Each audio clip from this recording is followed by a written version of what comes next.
New channel, who dis? This time around we can swear it. Holy shit! Oh my god. You didn't just fucking say that, did you? It's so fucking liberating. Oh my god. Do you remember when Daniel Bryan lost to Jaymes in 18 seconds? Do you remember when Stone Cold got run over by a car? I'm trying to forget. Hi, my name is Sylvia Nyxx, and it's my birthday. And for my birthday, Jaymes got me an Applebee's sampler platter and this really adorable wig. It was so expensive, Sylvia. I saw it and I thought, you know who deserves something really nice like this? Oh, Sylvia Nyxx. You're always thinking about me. You're welcome. If you guys want to see how I styled this wig, click the link down below. Anyway, my name is Sylvia Nyxx. And I'm Jaymes Mansfield. And you're watching Queens of the Ring. In today's episode, we're counting down our choices for our top 5 favorite wrestlers of all time. Ooh. We're going to see if any of our stuff overlaps. Probably not. Well, to be fair, yeah, James's favorite wrestler is Gilbert, so... Do not try and read the accomplishments of Miss Dwayne Gill. He is the longest reigning cruiserweight champion after all. Light heavyweight. Whatever. My number 5 is actually Finn Balor. Oh, I had a feeling he would be popping up on your list. Well, he always makes something pop up with me, but like, I have to say, my little Finny baby, I put him so low on my list because it's just unfair to all the dead folks, but oh my god, he's so good. Well, 1, his body of work. His body of work especially. 2, his body.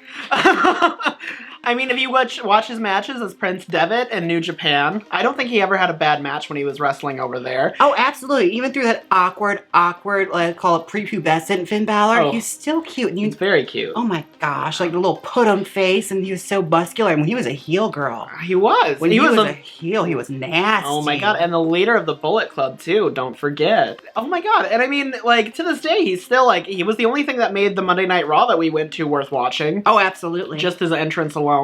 Which, strangely enough, after we called that out, I couldn't help but notice WWE stopped showing his full entrance. His full package. Which I think is homophobic. Yeah, very, very anti-gay of you. I'm going to write actually, I'm a little too dark. You should write a letter. You should write a letter and let them know. No matter how many Sonya Devilles you give us, the gay community will never be satisfied. We'll never get until we get $10 package. Yes, with the Finn crotch. All right, Sylvia, who's your number 5? So my number 5 is he was also a huge cutie when he was younger. And he's not making it any higher in this list because his body of work recently has been to be desired. Okay. My number 5 is Kurt Angle. Oh, yeah. Honey, that retirement match. It was pathetic, and I would choose to not remember Kurt's recent WWE run over all of the great things that he accomplished, you know, from his 1999 debut against Shawn Stasiak, even up to, like, Samoa Joe, his feud with Samoa Joe and TNA, everything that he had done in the first 15 years of his career, there wasn't a single bad match. And he had the 3 eyes. Intensity. Interscope. And, something that she doesn't have, which is intelligence. Hey. All right, who's your number 4? My number 4 is Trish Stratus. Oh, good choice. Yet another one I knew was going to pop up on your list. I have to have my ladies, but yes, Trish Stratus is one of my earliest wrestling obsessions. Well, she's great. It's hard not to put her so high on a list of, like, great professional wrestlers, considering, like, without Trish, we wouldn't have the Divas Revolution right now. Oh, absolutely. And also, just, like, the way she set the mold, and honestly is really kind of the only one to ever really excel to the maximum with that mold that WWE keeps trying to recreate. Saw her from her lowest low, like, no nothing. Oh my god. When Vince McMahon was forcing her to bark like a dog and all that crap, and then finally, like... She got to be taken seriously as an athlete. Well, and she forced herself to be taken seriously because she is just that kind of a badass woman. Watch any of her matches with Lita or Victoria or Jazz, like... Not even that. After she had finished her, like, one of those great face title runs, she went and became a heel, and she was amazing as a heel. Oh my god, so one of my favorite WrestleMania moments is actually, like, one of the focal points of her career, and that was when Christian and Chris Jericho were done with their match at WrestleMania 20, and she came in and slapped Chris Jericho and turned heel. Yes! And started making out with Christian, and that, like, just made me want to be a bad girl. It did. I wish she would have slapped Christian too, but beggars can't be choosers. Yeah, I mean, it led to her partnering with Tyson Tomko of all people, but you know, she came face again, and you know, it was all good after that. Now I'm depressed that I'm thinking of Tyson Tomko. You're not the only one. Okay. Who is your number 4? My number 4, it's gonna be out of left field, girl. She's also a strong woman. I'm gonna go with Bull Nakano. Oh, we're going old school. We are going old school, and I have a couple of reasons for choosing Bull Nakano. One, like, she was the closest thing we had to a wrestling drag queen until we saw Goldust. And like you, she's a fan of questionable hairstyles. She is. This hairstyle is really cute. I don't know what you're talking about. She was tough before women were allowed to be tough. True. And ultimately, her run in WWF made for a great foil to Alundra Blaze at the time. Now, I'm not saying that anything was wrong with Alundra Blaze, but in retrospect, when I watched the WWF Women's Division in the early to mid-90s, there was a whole lot of emphasis on America when all of the talent was clearly coming from Japan. Well, to be fair, as far as women that were doing anything innovative at that time, it had to be that way. Oh my god. And Bull Nakano, speaking of innovation, say what you will about Tajiri and Shinsuke Nakamura and all these other great Japanese wrestlers, she was the first person to bring strong style to America. Her matches looked painful. Oh yeah, they're brutal. Yeah.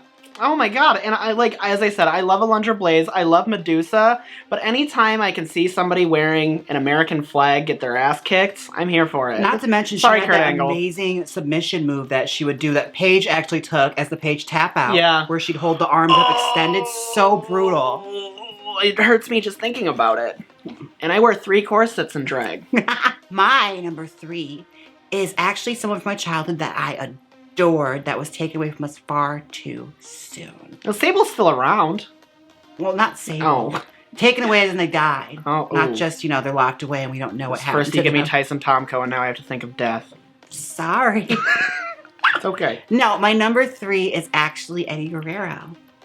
Weird. My number 3 is also Eddie Guerrero. Holy shit! I mean, I think it just goes as a testament. Like, he was everything in the ring. Every single thing. I can't remember a single bad Eddie match. There were definitely bad Eddie storylines that we don't have to talk about. I just remember, like, just being enamored by everything that he would do in the ring and, like, just being a pioneer of all sorts of wrestling. He could do, technical submission work. He could do luchador style. He could flying. He could talk on the mic. He could. He was like a natural body of charisma. And his matches told stories. They did. I remember that his match with Rey Mysterio is the only thing worth watching on the 1997 Halloween Havoc card. Not that one later on. No. Not with the kid on the ladder match. The kid on the ladder match was good. The storyline, not so much. But that's kind of a testament. He could take the worst of hands and deal them into something truly great. Okay, my number 2 is actually another person that was gone way too soon. Luna Vachon. This is my list, personally. I know some people might not agree, but I loved and adored Luna Vachon. Luna was a one-of-a-kind athlete. Just one-of-a-kind person. She was once in a lifetime. You couldn't do what Luna did in the ring.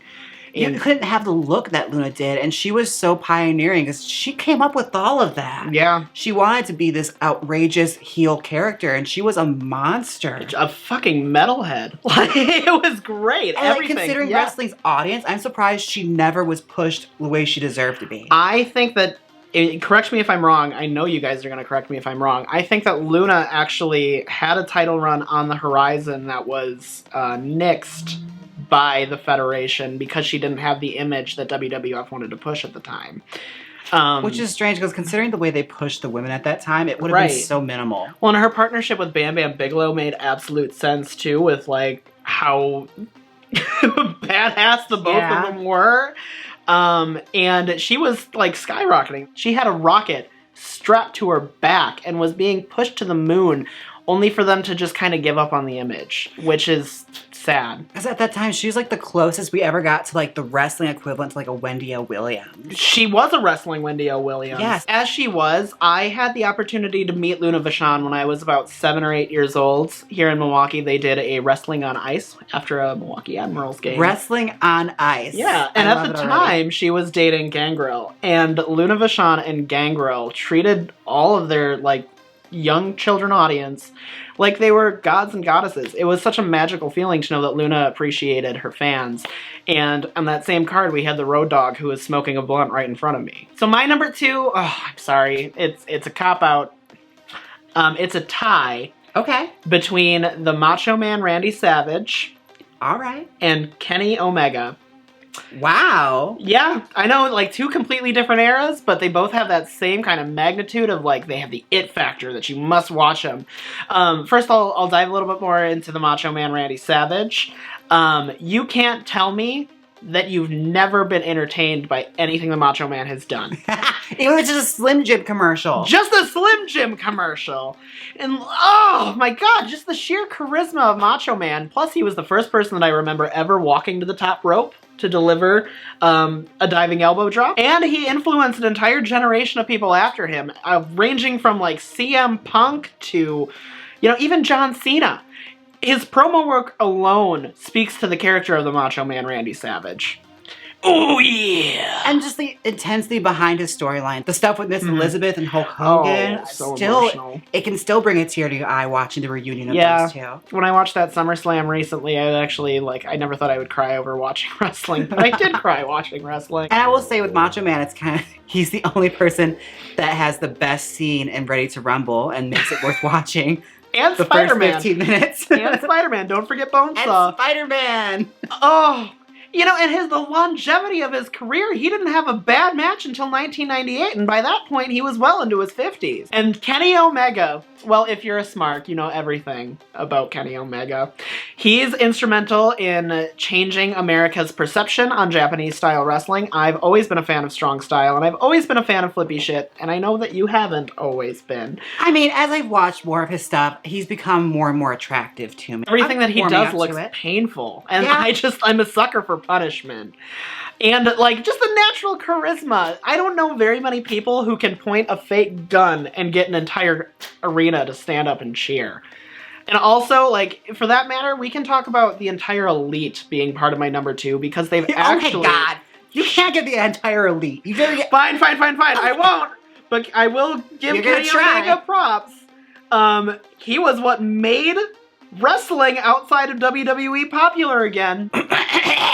James, before we get to our number 1, do you think we have any honorable mentions? There's a lot of professional wrestlers. There really are, and it's really hard for me to narrow down all the people that I love and adore. And I was trying to just limit it to just people who are talented and like super, like innovative in wrestling. But I'm gonna cop out my damn self and give my honorable mentions to every wrestler I've ever lusted over, like your Zack Ryders, your Zack Sabre Juniors, your Sean Stasiak. Sure. Is that more you than me? No. I never lusted over meat. I never wanted meat. Yeah, you did. A little bit. Test? Never test. Really? No, I've never a test girl. So we already have a video of all of our thirst traps. So. Yeah, so what's yours, honey? Oh, my honorable mentions. I'm going to give it to Bret Hart, Chris Jericho, Rey Mysterio, Booker T, The Rock, Charlotte Flair, and I think I'm going to stop there because I could probably go on for years. You just love wrestling, and that's why I like you. Oh. Sometimes. That's why you bought me an Applebee's sampler platter for my birthday. It's true! And this really cute wig, which I know is totally $3. Wait, who told you? No one. I watch your YouTube channel! My number 1 pick is actually gonna be a little controversial because it might be the same as yours. Oh, if it's the same, I think we should. Okay, let's do 3, 2, 1. Whoa! You can't see me. I'm kidding. I'm kidding. It's totally Ric Flair. Oh, how could it not be? Oh, Ric Flair was I think both of our introductions to drag. I mean, look at your blonde hair. It's true. It's modeled after his in the late 70s. Oh, yeah. You know, he wasn't even that great of a wrestler. No. But he told a great story in the ring. And how many wrestlers do you know have a song that the Migos sing about them? Lots of rap songs written about him, actually. There's a ton of rap songs written about, you know, the man, the wheelin', dealin', kiss-stealin' son of a gun. Woo! The father of Charlotte. I am so happy he went and called out that bullshit they were doing with her at WrestleMania because she was mad. Miss Charlotte was pressed. Wait, what happened? Well, they advertised it as the man, the baddest woman on the planet, the daughter of Ric Flair. Oh, yep. She was mad. I remember that. Yeah, well, you should be. And I'm really proud that, like, Ric Flair, like, as much as you would probably see somebody who built his career off of being the way he is, you would think that he would probably be a piece of shit behind the scenes, but it makes me happy to know that he's not. No. And can we talk about how he main evented the first Starrcade? The first, like, 8 Starrcades, which were the precursor to WrestleMania. There's not a single bad Ric Flair storyline. There are ones that are less desirable, sure, but... And it's a shtick that, given, was kind of a ripoff when he did it, but he did it a lot more successfully. Better. I'm sorry, yeah, Buddy right. Rogers is great, but there's only one Ric Flair. Exactly, and it's been ripped off so many times. How many guys we've seen in glittery robes and Bobby Roode. Not even that, to the, like, Mr. Perfect. the late 80s Flair, like, showing up in expensive suits and, you know, Gucci, Armani, head to toe. Ric Flair, honestly, was what made me want to do drag. I'm dead serious. There's only one reason I do drag, and it's because I want to be in a Ric Flair robe. Okay, there's a couple more reasons, but... It was a very big contributing factor. Very big contributing factor. And plus, like, without Ric Flair, we wouldn't have our... Woo! It's just so fun to say. And without Ric Flair, we didn't have Sylvia's signature lip sync move, the belly flop. Ooh. Yeah. It's very painful. Oh, but that just kind of reminds me. Ric Flair also survived a freaking plane crash. I didn't know that. She survived a plane crash, broke her back, was out of commission for like years, completely changed her in-ring style, and then went on to win, I'm sorry, WWE, when they say 16 world championships, wrong. It's more like 21 if you do the math, after surviving a plane crash. There's only one Ric Flair. Can we do it one more time? Sure. Woo! My name is Sylvia Nyxx. And I'm Jaymes Mansfield. And until next time, we're tagging out. Click here and see us count down wrestling's top 5 worst tropes. Or see our failed list of WrestleMania's top worst moment. Come on, click it. You know you want to. If you don't click it, I'll book you in a 6-month-long losing streak to Bobby Lashley. So click it!